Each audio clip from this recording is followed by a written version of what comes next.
marathon de notre vie avec Jésus. Aujourd'hui, je vais parler de la persévérance dans l'amour. Alléluia. Persévérons dans l'amour. Nous allons lire ensemble dans l'évangile de Jean, chapitre 13, du verset 34 au verset 35. Je vous donne un commandement nouveau, aimez-vous les uns les autres, comme je vous ai aimé, vous aussi, aimez-vous les uns les autres. À ceci, tous connaîtront que vous êtes mes disciples, si vous avez de l'amour les uns pour les autres. Alléluia. Nous allons lire aussi dans Hébreux, chapitre 13, verset 1. La parole de Dieu nous dit « persévérer ». Et je regardais ce mot en grec, mais non, qui fait référence à un lieu et qui dit « demeurer, séjourner, attardez-vous dans l'amour fraternel ». Amen. Persévérons dans l'amour. Nous allons prier.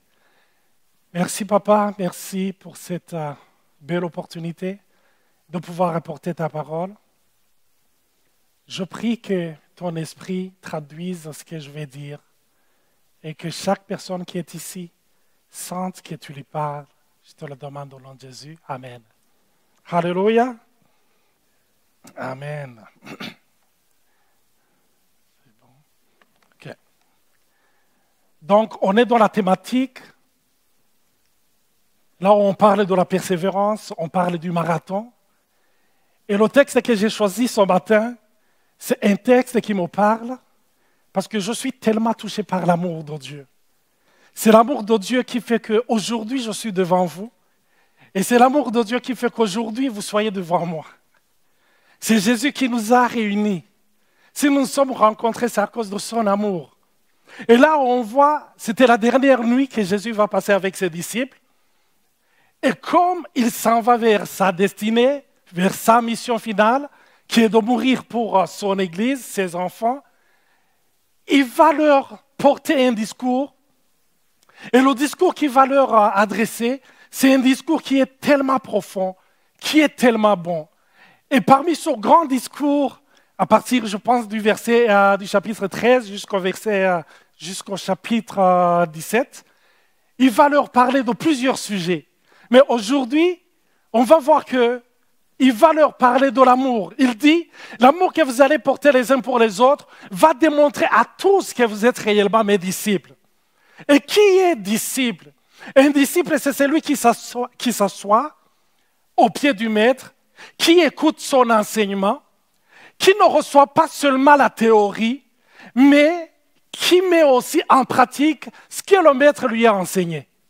En d'autres mots, un disciple, un bon disciple, c'est celui que quand on le voit, on dit réellement celui-ci, réellement celle-là, elle a été au pied de son maître. Parce qu'on le voit même dans son caractère, il ressemble à son maître. Et Jésus dit, l'amour que vous allez porter les uns pour les autres va démontrer à tous que vous êtes réellement mes disciples. Ce ne sont pas le nombre de versets que vous maîtrisez. Amen. Ce n'est pas les discours, ce n'est pas la passion. J'aime parler avec passion. Mais ce n'est pas ça. C'est l'amour que vous allez vous porter qui va montrer à tous que vous êtes réellement mes disciples. La persévérance dans l'amour. Je regardais la définition du mot persévérance. Dans ce mot, il y a une notion de constance. La constance, c'est faire la même chose encore et encore. Et les gens qui font le marathon, ce n'est pas le sprint, ce n'est pas le 100 mètres. Le marathon, c'est 42 kilomètres. Tu fais la même chose, un pied après l'autre, une jambe après l'autre, tu continues. Des fois, tout ton corps te dit arrête, laisse, abandonne, mais tu continues. L'amour, c'est la même chose. C'est faire la même chose encore et encore. Et vous savez que c'est difficile. Et dans ce mot persévérance, il y a le synonyme que j'ai aimé. Le synonyme de persévérance, c'est s'accrocher, s'acharner, aller jusqu'au bout, continuer, s'obstiner, à la limite être têtu. on persévère. Mais c'est difficile de persévérer dans l'amour parce que même avec le mot amour, on est dans la confusion un tout petit peu. Je vais vous donner une phrase et vous allez comprendre. Imaginez, je vous dis, j'aime beaucoup le poulet. D'ailleurs, je l'ai partagé avec mes enfants que j'aime beaucoup.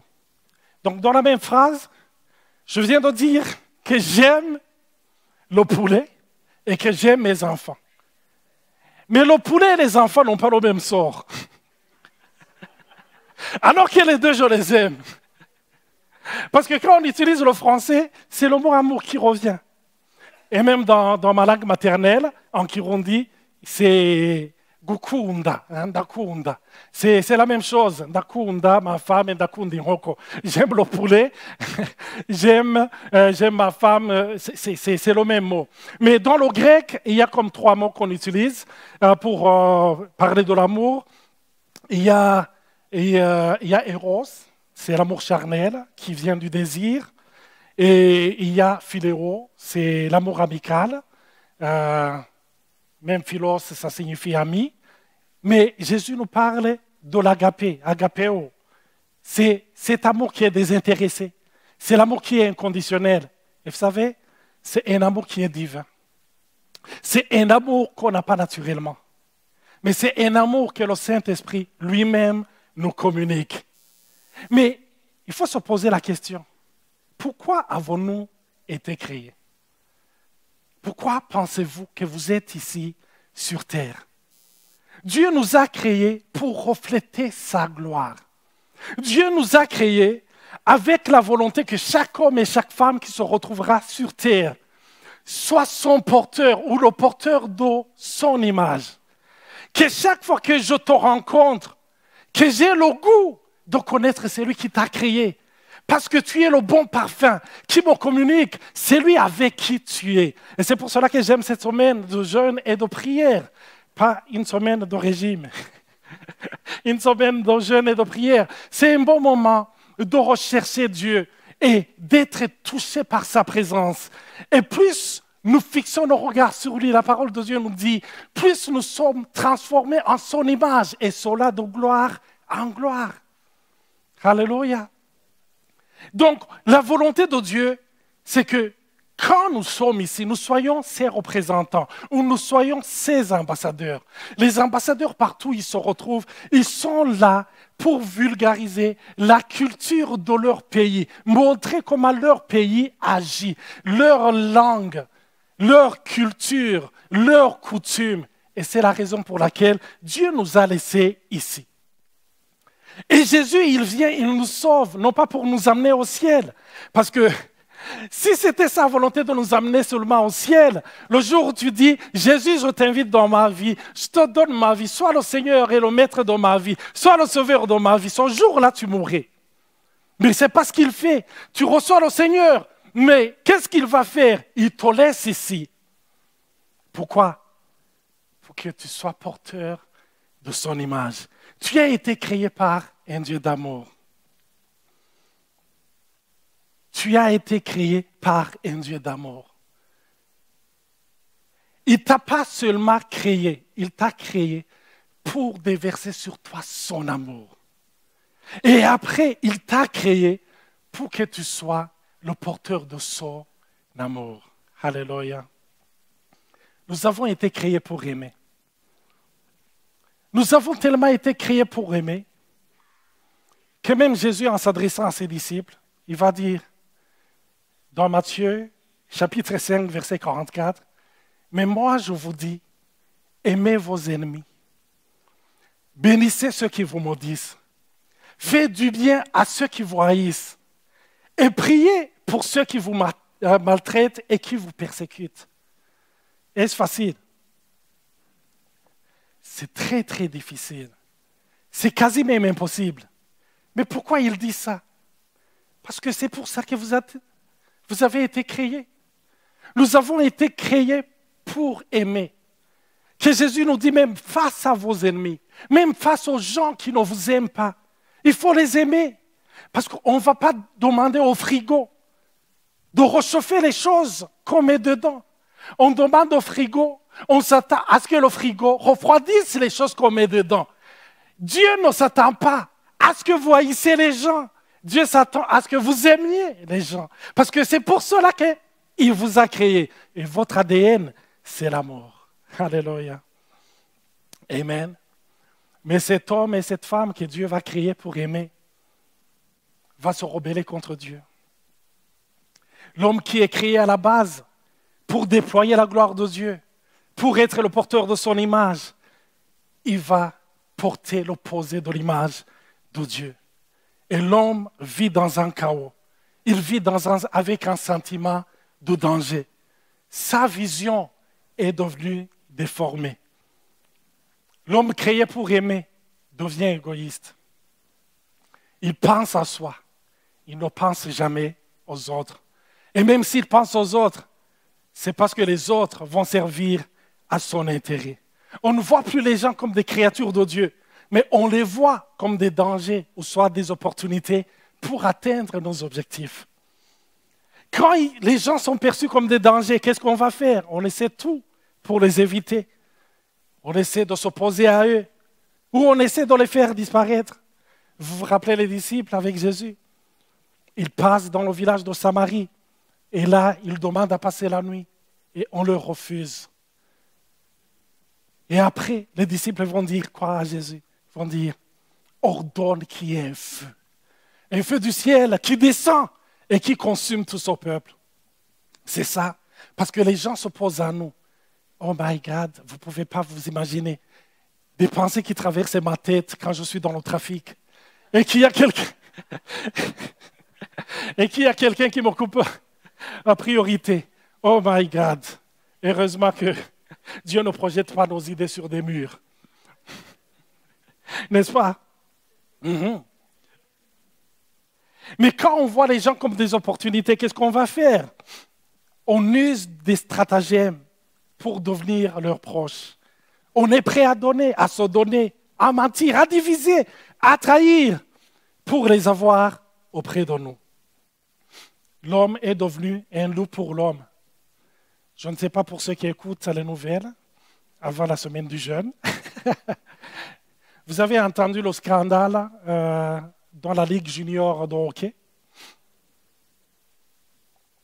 Les jeunes qui perçoivent qu'ils ont l'autorité sur les autres, au lieu de les initier, ils les torturent, ils les humilient.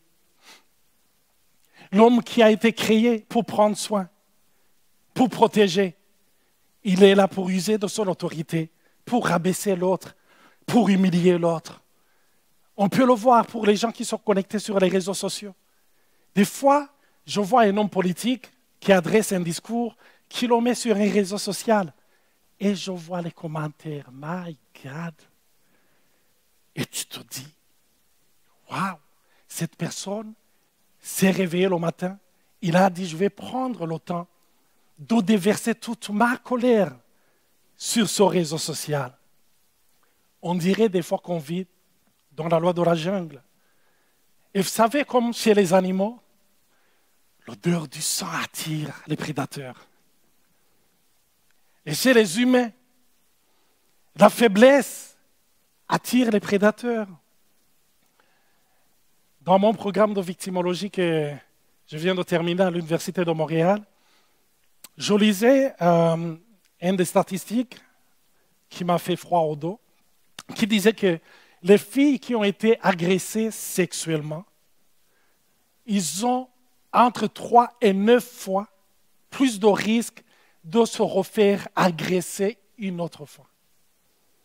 Vous comprenez? Et c'est pour cela que quand on est avec les enfants de Dieu, quand on vient dans l'église, je me rappelle, quand j'ai reçu le Seigneur, chaque fois que j'allais à l'église, je rentrais avant qu'on termine. Parce que je ne voulais pas qu'il y ait qui que ce soit qui me connaisse. Parce que j'avais vécu des déceptions. Et je ne voulais pas revivre les mêmes déceptions. C'est pour cela que je fuyais. Et c'est pour cela que dans notre société, nous essayons de vivre en cachant nos faiblesses. Parce qu'on sait qu'aussitôt que les gens connaissent nos faiblesses, il y en a qui vont en profiter. Nous essayons de cacher nos faiblesses. Mais qu'est-ce que nous faisons? Nous mettons en lumière la faiblesse des autres. Vous vous rappelez l'histoire de la femme prise en flagrant délit d'adultère? Toutes les personnes de son village, bon je dis toutes, certainement ce n'était pas toutes, mais la majorité, ils avaient des pierres. Il faut la lapider, il faut la lapider, il faut la lapider. Et quand ils arrivent devant Jésus, Jésus il dit, oui, lapidez-la. C'est pas ce qu'il a dit. Il a dit que c'est lui qui n'a jamais péché. Jette ou lance la première pierre. Et là, tout le monde, je pense, Jésus n'a pas seulement dit une parole, mais c'était une parole, et dans cette parole, il y avait une puissance. Une puissance qui a mis chaque personne devant, je dirais, la face de Dieu ou la sainteté de Dieu. Et chaque personne a vu qu'il était fautif, que lui-même méritait une pierre. Et la parole de Dieu nous dit que chaque personne qui était là a commencé à quitter les lieux. En commençant par les plus vieux, ceux qui avaient les CV qui étaient chargés et surchargés. Ils se sont dit, moi ce ne serait pas une seule pierre. Ça va être plusieurs pierres. Ils ont lâché ça. Jusqu'aux petits. Tout le monde a quitté les lieux. Et Jésus l'a regardé. J'aime ce que Jésus a dit. Il a dit, moi aussi je ne te condamne pas, je ne te juge pas. Va et ne pêche plus. Alléluia. Quel amour. Quel amour. On peut le voir. Comment on regarde les gens qui ont échoué dans la société. Les gens qui ont fait faillite. On peut le voir. Le sentiment qu'on a à l'égard des ivrognes, à l'égard des drogués, à l'égard des sans-abri. Souvent, on les regarde avec dédain. Pourquoi? Parce que leur faiblesse est exposée. Et on oublie la nôtre. Ou bien ça nous avantage, ça nous fait du bien. Parce que quand la faiblesse de l'autre est mise en lumière, on dirait qu'elle cache la nôtre. N'est-ce pas vrai? Ça arrive. Mais Jésus vient dans cette culture et il met le sens dessus, sens dessous. Il dit aux gens qui l'écoutaient d'aimer. Aimer. Il ne dit pas seulement aimer. Aimer les gens. Des fois, quand je regarde, ou quand je lis la Bible plutôt, je fais des scénarios dans ma tête. Je vois quand Jésus s'adresse à ses disciples et qui dit « Aimez même vos ennemis ». Je pense à ces disciples qui se regardent et qui disent « N'a-t-il pas dit qu'il vient du ciel ?» Ah oui, attends qu'il voit la réalité d'ici. Il va voir que c'est plus dur à faire qu'à dire. Hein? Mais quand Jésus est sur la croix, il dit « Pardonne-leur car ils ne savent pas ce qu'ils font ». Et qui était là? Jean. Et Jean, dans ses épîtres, qu'est-ce qu'il va dire? Il va ramener le sujet d'amour, jusqu'au point où les commentateurs de la Bible l'appellent l'apôtre de l'amour. Il était là, il a vu qu'est-ce que Jésus dit. Il le fait aussi. Alléluia. Il a guéri les gens. Il s'est affiché avec ceux que la société avait rejetés. Il était là. Il a nourri la multitude. Il a protégé. Il a accueilli les faibles. Il n'a pas dit seulement, mais il l'a montré. Et puis, il nous a rachetés. Et la parole de Dieu nous dit quoi? Il nous a offert son esprit. L'esprit de la résurrection. Cette puissance vit en nous. Et cette puissance, qu'est-ce qu'il va faire? On va lire dans Romains, chapitre 5, verset 5. Or, l'espérance ne trompe point. Parce que l'amour de Dieu est répandu dans nos cœurs par le Saint-Esprit qui nous a été donné. L'amour de Dieu est répandu dans ton cœur. Je me rappelle toujours là où j'ai cherché mes lunettes. Je les cherchais, je ne les trouvais pas. Et quand je vais dans la salle de bain, je me rends compte qu'ils sont ici. Mais je les avais cherchés partout. L'amour de Dieu a été déversé dans ton cœur. Mais souvent, on ne le croit pas, mais j'aimerais vous dire, commencer à y croire. Alléluia.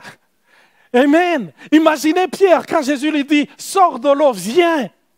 Et Pierre peut-être qui se met à genoux, qui s'accroupit et qui essaie de dire à Jésus, Jésus, attends que je touche l'eau. Si l'eau est solide, je sors.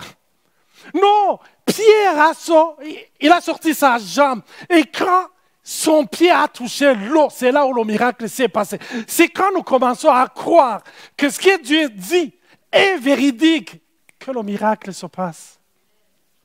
Alléluia. L'amour de Dieu a été déversé dans nos cœurs. Mais souvent, nous sommes confus. Parce qu'on dit, mais je ne le sens pas. La parole dit, Dieu a déversé l'amour où? Pas dans nos émotions, dans nos cœurs. Vous cherchez au mauvais endroit, c'est dans nos cœurs qu'il a versé cet amour. Alléluia. Peut-être il y a des gens qui disent, non, Olivier, peut-être toi. On te voit même à la manière dont tu prêches. Tu es passionné, tu dois aimer Dieu. Moi, je reste irritable. Des fois, je suis rancunier. Je suis impatient. Je juge facilement. Je pense que je n'ai pas cet amour. Je voulais vous montrer 2 photos. Je me rappelle le premier jour où je vais au gym. Il y a un entraîneur qui me dit, Olivier, il m'a dit, Olivier, il m'a montré, pas ces mêmes photos, mais des photos pareilles. Il m'a dit, Olivier, tu vois, ces muscles, tu les as, même s'ils sont invisibles. Il m'a dit, tu les as. La différence entre ça et toi, il m'a montré les machines qui étaient dans le gym, c'est le travail. Là, on voit le type en bas avec les muscles, les 6-pack, hein? La tablette de chocolat. Mais vous savez que ces muscles, je les ai. Pour lui, ils sont divisés. Mais moi, ils ont résisté à la division, ils sont restés unis.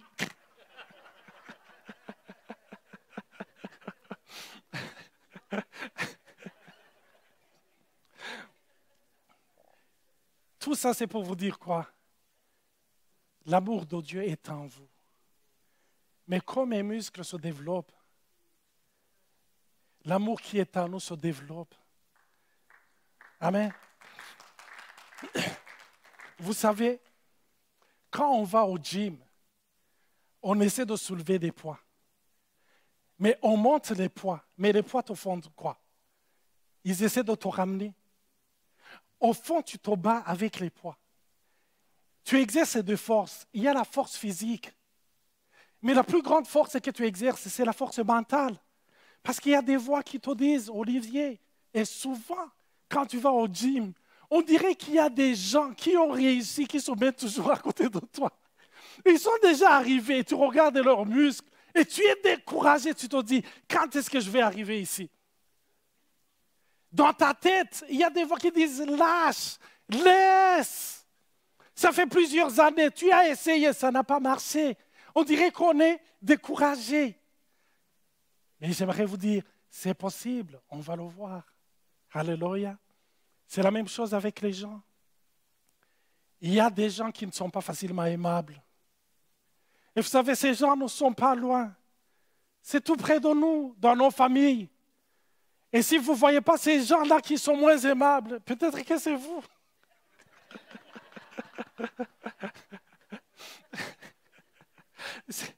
N'est-ce pas? Parce que c'est facile de voir les autres, plutôt que de voir nous-mêmes.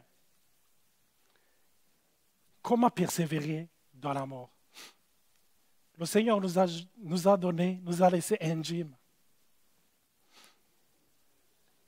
Alléluia. Et ce gym, c'est la bonne nouvelle, c'est l'évangile. C'est l'évangile qui développe tout ce que Dieu a déposé en nous.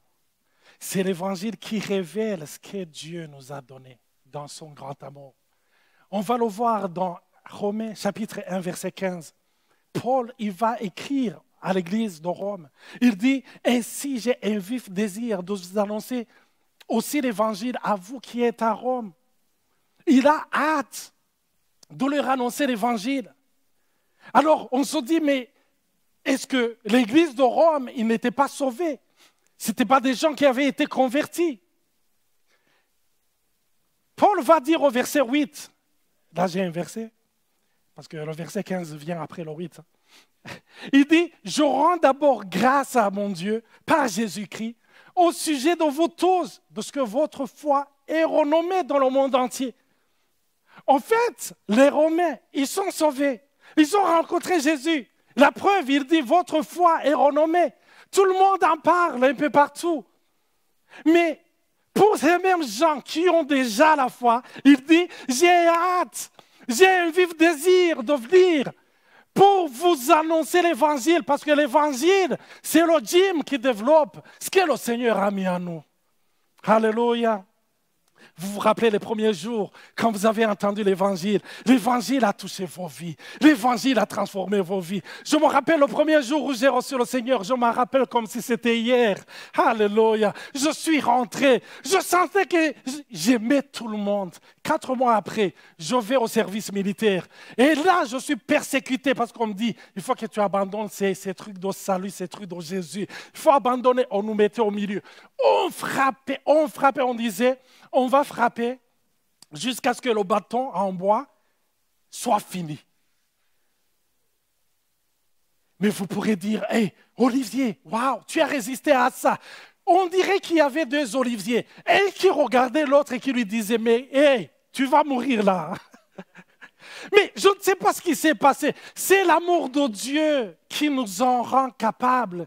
Pourquoi ? Parce que l'évangile communique cette force. Et toi-même, tu ne savais pas que tu étais capable. Alléluia. Et au verset 16, il dit, « Car je n'ai point honte de l'évangile. » C'est une puissance de Dieu pour le salut de quiconque croit, du juif premièrement, puis du grec. On va commencer quelques exercices du gym. Alléluia. Vous voyez, cette image m'a touché. On dirait un enfant qui ne veut pas aller à la garderie. Hein? Donc, nous allons nous remémorer un peu la bonne nouvelle. La bonne nouvelle et l'évangile de Dieu nous rappelle qui est Dieu. Parce que rappelez-vous, la parole de Dieu nous dit, au commencement Dieu. Si nous voulons marcher dans l'amour, il faut retourner au commencement, revenir au commencement. C'est quand nous revenons au commencement, parce que tout commence par Dieu. Tout ne commence pas par nous.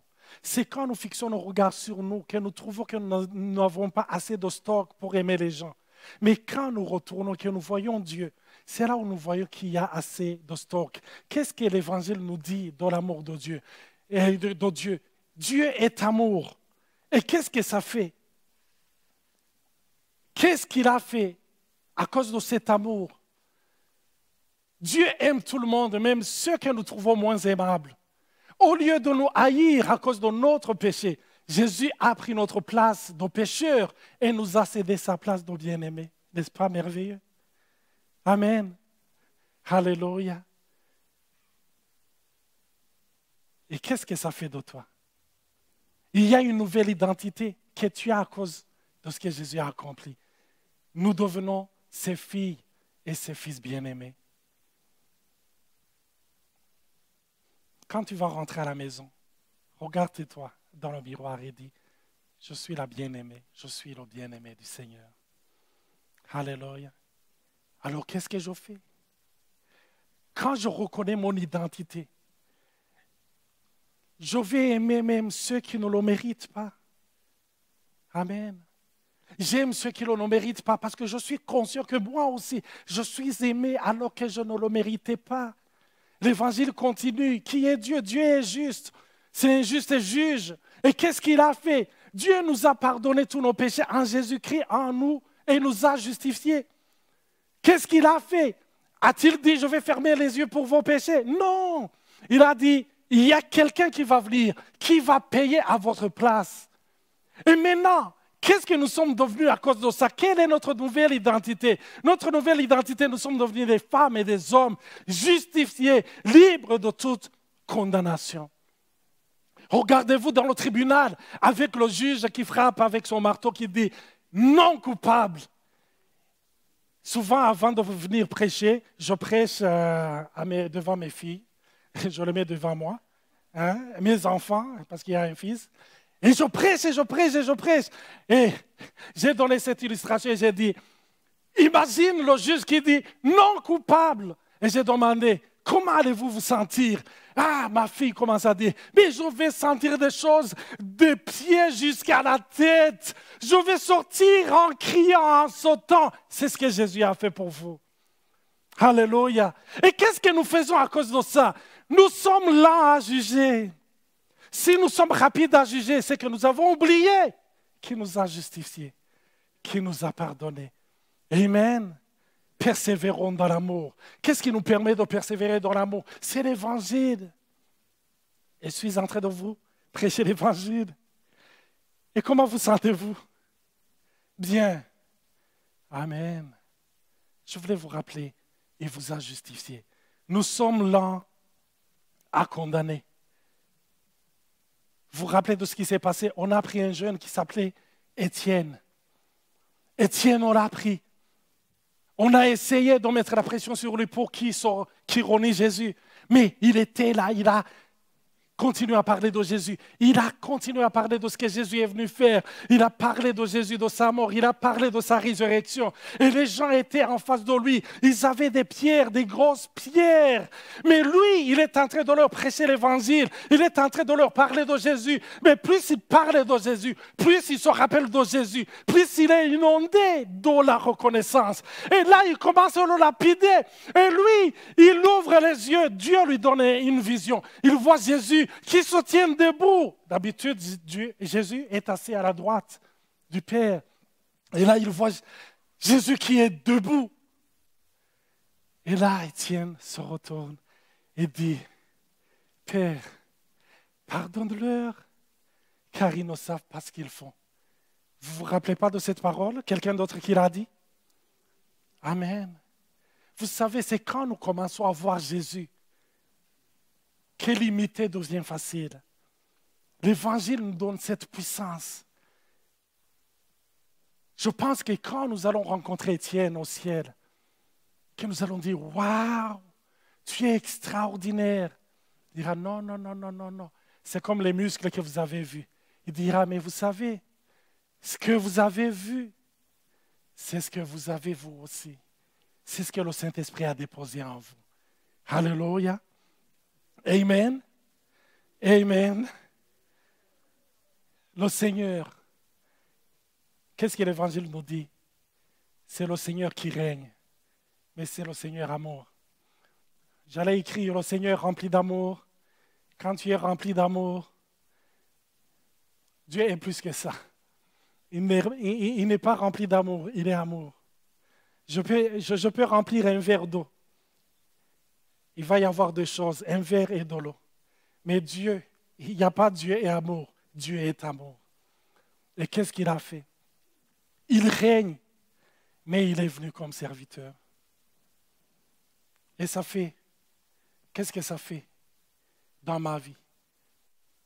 Ou qu'est-ce que je deviens à cause de ça? La parole de Dieu nous dit que nous sommes devenus des rois et des sacrificateurs. C'est pour cela que Jésus est devenu le roi des rois. Je deviens serviteur. Et le serviteur, qu'est-ce qu'il fait? Quiz, quiz. Le serviteur, il fait quoi? Il sert. Alléluia. Je viens à l'église, non pas avec la mentalité de celui qui va au buffet des continents. En disant, oh, on n'a pas mis la chanson que j'aime. En disant l'accueil, ah, t'as senti sa poignée de main? C'était froid, c'était pas chaleureux. Hein? Le prédicateur, oh, il a oublié de nous dire d'apporter nos pyjamas, il nous a fait dormir. Non, non, non, on vient avec l'esprit qui dit, comment puis-je servir mon frère? Comment puis-je servir ma sœur? Alléluia. Amen. Amen. Amen. Je me rappelle un jour, je sors, il était en train de neiger. Et là, je vois un frère qui est à l'œuvre, qui est en train de déneiger. Et quand je le vois, avant d'entrer dans ma voiture, je pense qu'il est en train de déneiger sa voiture. Et là, je vois, boum, il saute sur ma voiture, il commence à le déneiger. Et je me rends compte qu'il est en train de déneiger toutes les voitures. C'est notre frère Sylvain, le mari à Jenny. On est là pour servir. Souvent nous disons, Seigneur, Seigneur, je prie. Y en a-t-il qui prient pour les promotions dans les compagnies ou là où ils travaillent? Oui, nous prions pour des promotions. Le Seigneur vous a entendu et il vous a donné la meilleure promotion qui puisse exister. Vous êtes assis avec lui à la droite du Père. C'est la promotion que vous n'aurez jamais dans le monde. C'est la plus grande promotion qui puisse exister. Amen. Mais il veut que nous devenions des serviteurs. Tu veux monter pour pouvoir terroriser le monde, pour que les gens te servent, ou tu veux monter pour servir davantage, pour avoir plus de poids afin de servir ceux qui sont supervisés par toi. Amen. Est-ce que ça nous parle? Ça nous parle? En tout cas, moi, ça me parle. Amen. Et ne croyez pas que ce que je suis en train de vous dire, j'y suis déjà arrivé. Peut-être je suis à ma 3e journée de gym. Amen. Et le Saint-Esprit, c'est une œuvre. C'est pour cela que la parole de Dieu dit, l'œuvre, la bonne œuvre qu'il a commencée en vous, c'est lui qui va l'amener à la perfection. Il continue à travailler en nous. Et Dieu est généreux. Au lieu de nous donner le salaire que nous méritions, c'est-à-dire la mort, il nous a rendus co-héritiers avec Christ. Il a pris notre salaire et nous a donné le sien. Et qu'est-ce que nous devenons à cause de ça? Co-héritiers du royaume de Dieu. N'est-ce pas merveilleux? Et qu'est-ce que nous faisons? Nous sommes également généreux, même envers ceux qui ne le méritent pas. Il y a une formation que je suis en train de suivre qui me touche énormément. C'est une formation qui est tirée de son livre. Son livre, c'est un livre de Jeff, comme il a parlé. C'est un livre qui s'intitule « Parlez-vous couramment évangile ». Il se trouve dans la bibliothèque. Mais ça m'a tellement touché. C'est en train de transformer ma façon de voir le royaume de Dieu, de voir les autres, de voir Dieu. Dieu est généreux. Et en faisant cette formation, il y a un frère, c'est même un témoignage qu'on trouve ici, qui nous a partagé, qui a dit que quand il va au restaurant, avant, il donnait le pourboire au serveur par rapport au service qu'il lui avait rendu. Son serveur, il nous a rendu un service médiocre. Je vais lui donner 2 pièces ou 2 sous.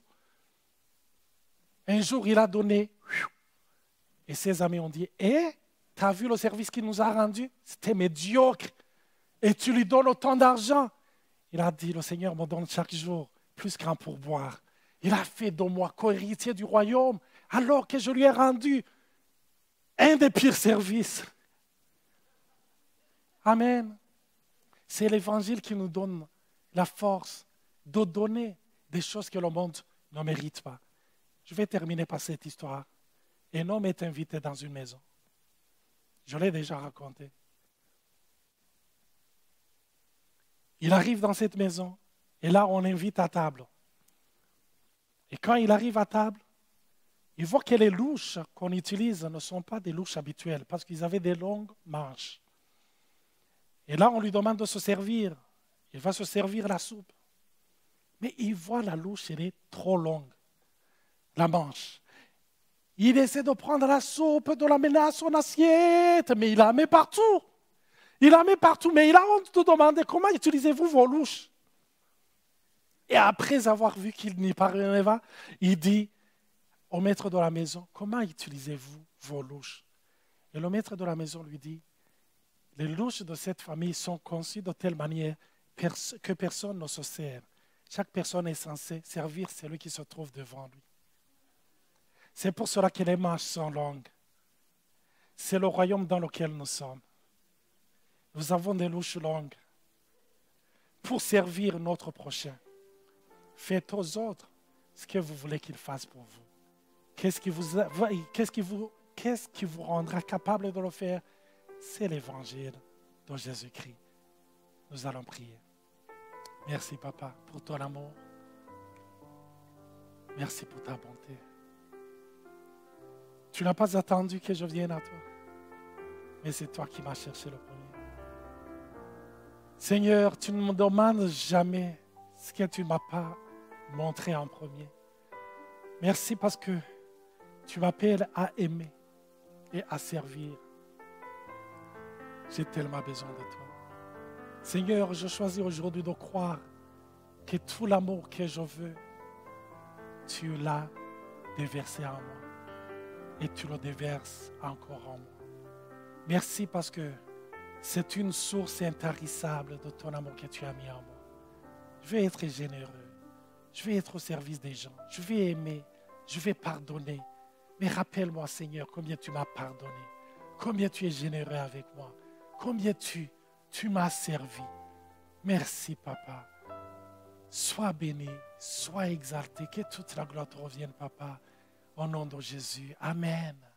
Je demande au groupe de venir et de nous bénir. Amen.